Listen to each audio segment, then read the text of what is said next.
इस प्रांगण में उपस्थित दिल्ली की पावन धरा से चल करके हम सभी के बीच में उपस्थित हुए हैं आर्य जगत के उद्भट विद्वान, वेदों के मनीषी, मेरे बहुत ही आदर व सम्मान के योग्य आचार्य धर्मेंद्र शास्त्री जी। मैं चाहूंगा एक बार जोरदार कर्तव्य के साथ स्वागत करें। दुनिया का सबसे श्रेष्ठतम कर्म जिनके सानिध्य में रह करके हम सभी ने संपन्न किया है और आपके और मेरे बीच में मध्यस्थता का जिन्होंने कार्य किया है, बड़ा स्नेह बड़ा प्रेम करने वाले इस आर्य समाज के धर्माचार्य एवं ऋषिवर देव दयानंद के सुयोग्य हस्ताक्षर आदरणीय आचार्य सूर्य देव वेदांशु जी, मैं चाहूंगा एक बार जोरदार ताली बजाकर स्वागत करेंगे। हमारी इस आर्य समाज के आदरणीय प्रधान जी श्री जगदीश प्रसाद आर्य जी का बैठे हुए जोरदार ताली बजाकर स्वागत करें। हमारे आदरणीय पवन रावल वासिया जी जो मंत्री हैं हमारे आर्य समाज के। भाई ये पहला दिन है तो पहला दिन परिचय का होता है, ठीक है, मुझे पता भी लगना चाहिए हमारे कौन कौन अधिकारी हैं और जो भी किसी कार्यक्रम में सबसे ज्यादा अहम भूमिका जिनकी रहती है, किनकी रहती है जी? किसी भी कार्यक्रम में अहम भूमिका बोलो। आप कहेंगे जी प्रधान जी की मैं कहूंगा ना, आप कहेंगे मंत्री जी की मैं कहूंगा ना, आप कहेंगे प्रधान जी की तो मैं कहूंगा ना। अरे किनकी रहती है बोलो? हाँ, हमारे आदरणीय कोषाध्यक्ष जी आदरणीय आनंद गर्ग जी कहाँ बैठे हुए हैं जी? वो अपना पीछे कार्य कर रहे हैं। आप सोच रहे होंगे संदीप जी ऐसा क्यों बोल रहे हैं? हमारे मंत्री कोषाध्यक्ष जी हैं। एक बार घटना घट गई थी एक आर्य समाज में ऐसी। 5 दिन का कार्यक्रम था आचार्य जी, अंतिम सभा चल रही थी, सारे विद्वान सज धज करके स्टेज पर बैठे हुए हैं, सबका सम्मान समारोह होने को है, लेकिन अंतिम क्षणों में कोषाध्यक्ष जी नोटों से भरा थैला लेकर के गायब हो गए। अब जितने भी हमारे अधिकारी थे उनके चेहरे पीले पड़ गए। उधर विद्वान बैठे हुए हैं, दक्षिणा देनी है और कोषाध्यक्ष जी नहीं दिखाई दे रहे हैं। लेकिन थोड़ी देर बाद पता चला उनका फोन ऑफ था और वो किसी अर्जेंट कार्य के लिए चले गए थे, फिर वापस आ गए थे। उस दिन मुझे पता चला कि कोषाध्यक्ष की बहुत भूमिका रहती है, इसलिए एक बार जोरदार पुनः उनके नाम का ताली बजा करके स्वागत करेंगे। हमारे आदरणीय गंगा दत्त अहलावत जी जो संरक्षक हैं, वो कहाँ पे बैठे जी? और सबसे बड़े भी हैं आयु में, आचार्य जी एक बार जोरदार ताली बजा करके स्वागत करेंगे। हमारे आदरणीय उप प्रधान रामपाल आर्य जी कहाँ हैं जी? वो पीछे बैठे हैं, उनका भी जोरदार ताली बजा करके स्वागत करें। और जो हमारे उप प्रधान हैं वीरेंद्र कुमार आर्य जी और सुरेंद्र क्या बेरवाल एडवोकेट हैं, उनका भी ताली बजा करके स्वागत करें। जय कुमार बंसल जी जो हमारे अंतरंग सदस्य हैं, उनका भी ताली बजा करके स्वागत करें।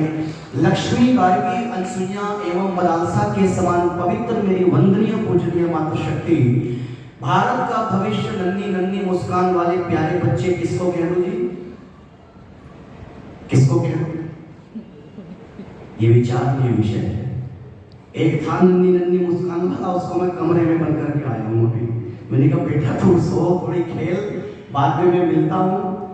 और हमारे नौजवान साथी ये भी नहीं दिखाई दे रहे, तो खैर कोई बात नहीं, इसीलिए मैं अपने साथ में नौजवानों की टीम लेकर के चलता हूँ ताकि मेरा ये वाक्य पूरा हो जाए।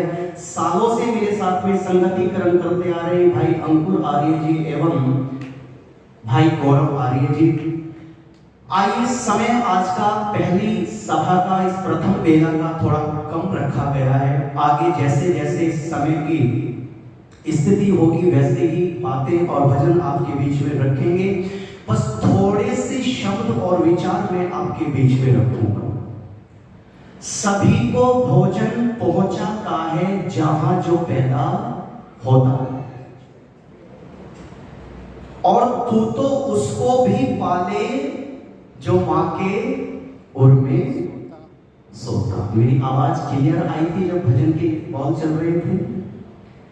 कहते हैं कि जी परम पिता परमात्मा ने इस संसार को बनाया, और केवल मैं ही नहीं कह रहा हूं, वेद भगवान भी यहाँ कहते हैं, विष्णु कर्माणि पश्यते यतो व्रतानि पश्पश्ये इंद्रस्य युज्यः सखा। परम पिता परमात्मा ने उस सृष्टि को बनाया, सृष्टि को बनाने के बाद में मनुष्य को बनाया, और मनुष्य को बनाने के बाद में हमारे रहने की, खाने की, पीने की व्यवस्था किसने की जी? हाँ जी, कौन करता है भाई? जोर से बोला करो, किसने किया माता जी? ईश्वर ने किया। अच्छा, यदि इस प्रश्न को ऐसा कर दें कि 5 दिन का कार्यक्रम मॉडल टाउन आर्य समाज ने रखा और आचार्य जी को दिल्ली से बुलाया, मुझे मेरठ से बुलाया, तो हमारे रहने की, खाने की व्यवस्था किसके ऊपर आती है? नागौरी गेट वालों के ऊपर। अरे किसके ऊपर आती है? हाँ जी, मॉडर्न टाउन आर्य समाज के लोग हमारी व्यवस्था करेंगे। ठीक उसी प्रकार आप देखो मेरी माताओं, परम पिता परमात्मा की व्यवस्था को आप देखिएगा, वो सबकी व्यवस्था कर रहा है। अरे बोलो, सबकी व्यवस्था करता है। किसकी व्यवस्था करता है? एक बच्चा जो मां के उर में है, जो अभी नवजात शिशु है, मां के गर्भ में पल रहा है, उसके भी खाने की, पीने की और रहने की व्यवस्था किसने की? अरे जल्दी बोलो, वो परम पिता परमात्मा करता है। और ध्यान दीजिएगा, एक होता है स्रोत और एक होता है भंडार। इन दोनों में क्या अंतर है? अरे भंडार की तो समाप्त होने की संभावना बनी रहती है, लेकिन स्रोत की, अरे बोलो, स्रोत की समाप्त होने की संभावना नहीं बनी रहती है।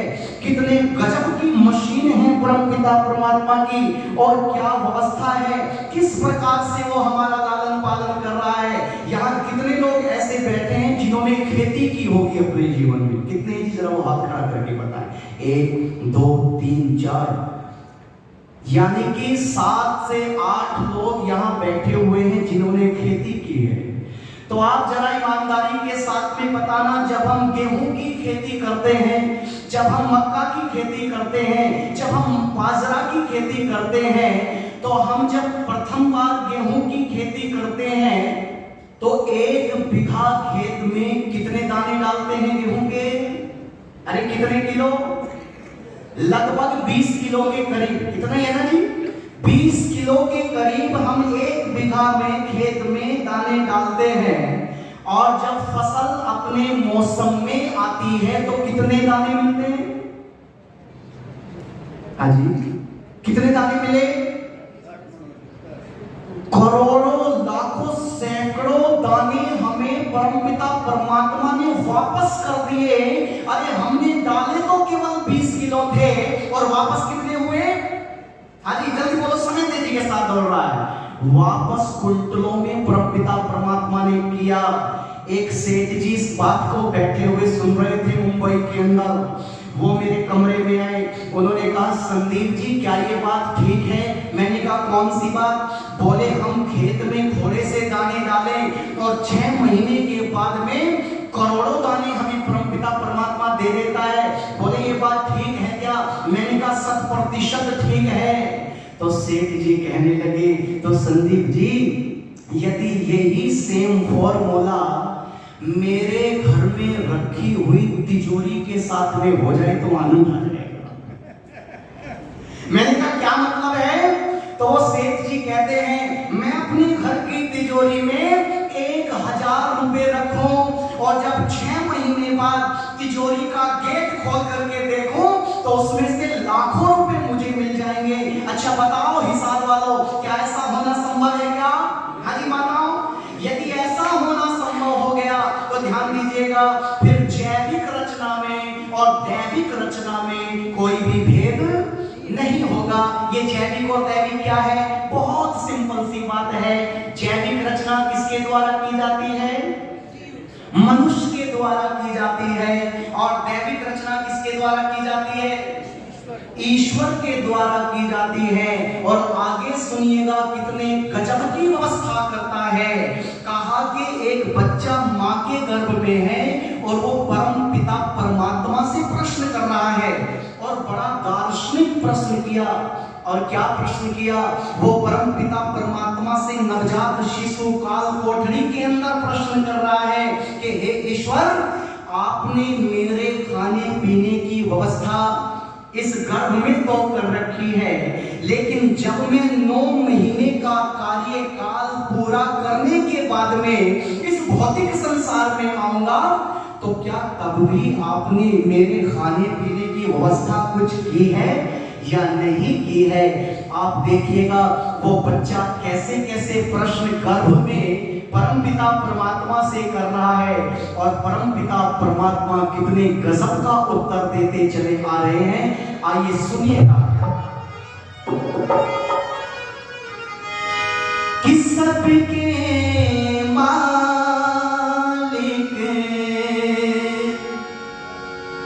जग के पालक, सबके मालिक जग के पालक, तेरा ढंग निराला है।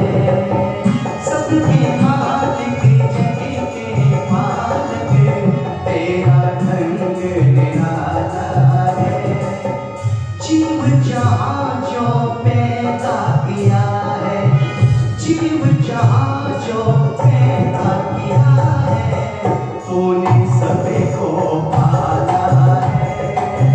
जीव जहाँ जो पैदा किया है, तूने सबको पाला है। सबके मालिक जग के पालक, तेरा ढंग निराला है।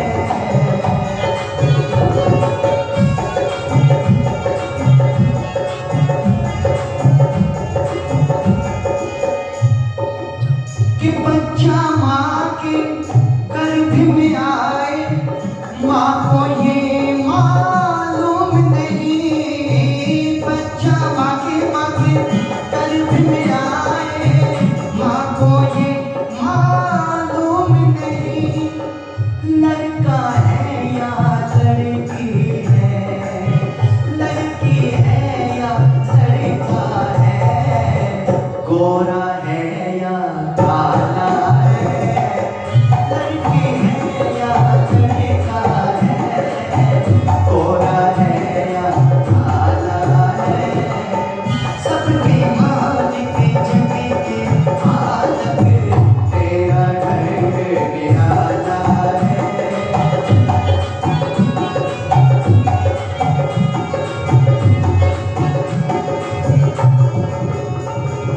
और क्या कहा? बच्चा बोला, क्या बोला? बच्चा बोला, खाऊंगा क्या गर्भ से बाहर आकर मैं। बच्चा बोला खाऊंगा क्या गर्भ से बाहर आकर मैं। क्या कहता है? बच्चा कह रहा है। किससे कह रहा है जी? किससे कह रहा है? उस ईश्वर से कह रहा है कि बच्चा बोला खाऊंगा क्या गर्भ से बाहर आकर मैं। प्रभु बोले माँ के सीने में आ, प्रभु बोले माँ के सीने में मैंने दूध डाला है। प्रभु बोले माँ के सीने में मैंने दूध डाला है। सबके मालिक जग के पालक, तेरा ढंग निराला है।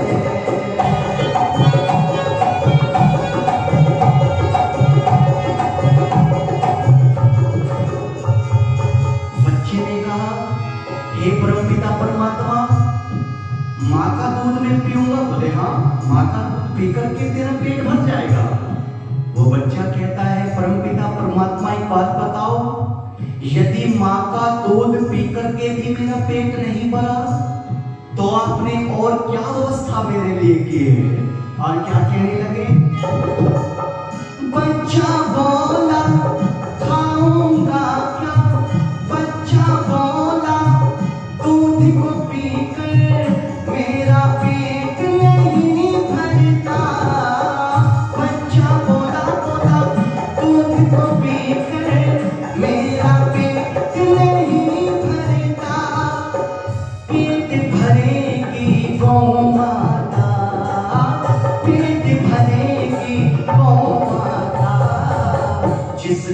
घर में पाला है, पेट भरेगी गौ माता, जिसको घर में पाला है। सबकी मालिक जगी के मालक, तेरा घर निराला है।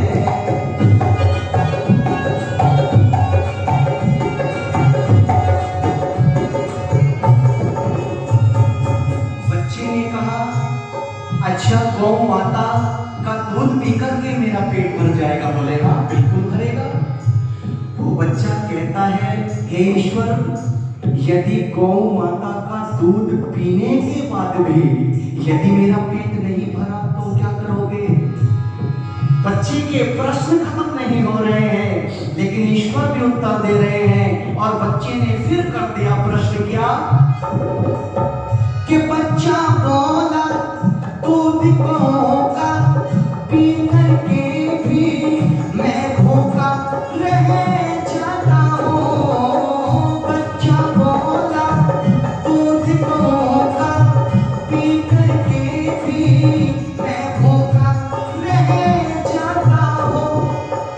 पेट भरेगी धरती माता, पेट भरेगी धरती माता, जिसने भार संभाला है। पेट भरेगी धरती माता, जिसने भार संभाला है।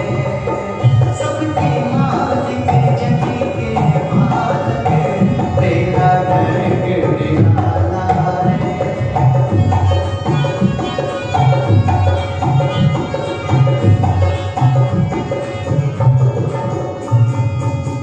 कौन भरेगी पेट?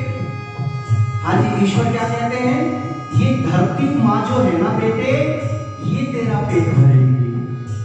वो बच्चा कहता है, धरती माँ पेट भरेगी? बोले हाँ। बोले प्रभु एक बात तो बताओ, ये धरती कोई छोटी मोटी तो है नहीं, ये तो बहुत बड़ी धरती है।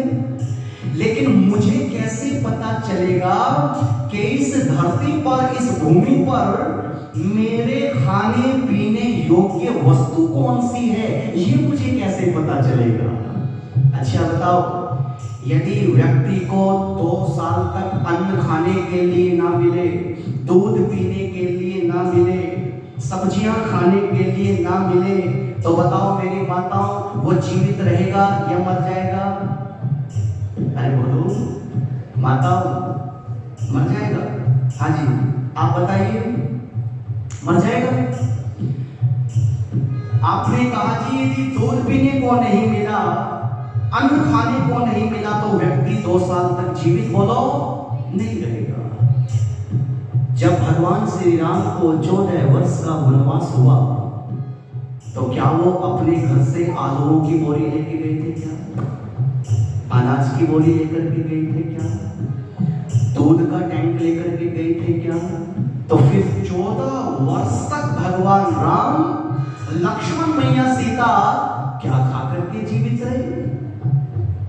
अरे बोलो, फल खा करके जीवित रहे, फल फूल कंद खा करके बोलो जीवित रहे। इतने सारे आइटम परमपिता परमात्मा ने हमारे लिए दिए हैं कि यदि हम जंगल में रहते हैं तो जरा बोलो भूखे मरने वाले मेरी माताओं नहीं है। इसलिए तो परमपिता परमात्मा ने कहा, और अंतिम लाइन आपके बीच में, इस धरती में क्या क्या भरा है नरेश को ये मालूम नहीं। इस धरती में क्या क्या भरा है नरेश को ये मालूम नहीं। जान कराएगी वेद माता, जान कराएगी वेद माता, करती जान उजाला है। ज्ञान कराएगी वेद माता, करती ज्ञान उजाला है। सबके मालिक जगी के मालक, तेरा घर निराला है। तेरा घर निराला है। तेरा घर निराला है। तेरा घर निराला